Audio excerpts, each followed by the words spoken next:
পরের জন। ডাক্তার সাহেব আসসালামু আলাইকুম। আমার খালি পেট ব্যথা করে আর ঘন ঘন পায়খানা চাপ দেয়। পায়খানা কেমন হয়? এই ধরেন এক একটির পায়খানা 2-2.5 কেজি এরকম হয়। আমি কেজি জিগাইছি, আমি পরিমাণ জিগাইছি পায়খানার।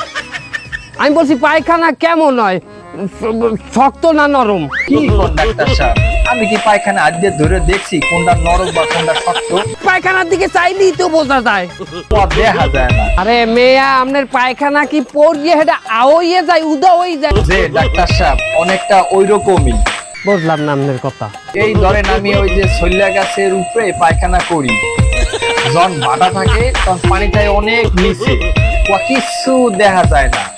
আর যখন জোয়ার আয় তখন পায়খানা করলে জোয়ারের স্রোতে টাইনা লইয়া যায়, তা আমি কিছু দেখতে পাই না। বয় নামনে, আমি পায়খানা বন্ধের ট্যাবলেট দিতে আছি।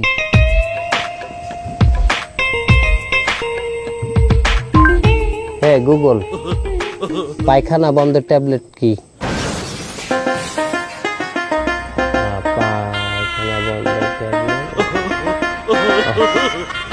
এই শোনেন, আইলান এই ওষুধটা খাইবেন। তো ডাক্তার সাহেব এটা কি ওষুধ দিলেন? তাই কি আমি পায়খানার আগে খাবো না পায়খানার পরে খাবো? পায়খানার মধ্যে বই খাইয়েন। পায়খানার মাঝে খামু? ডাক্তার সাহেব পায়খানার মাঝে কেমনে আমি ওষুধ খাবো?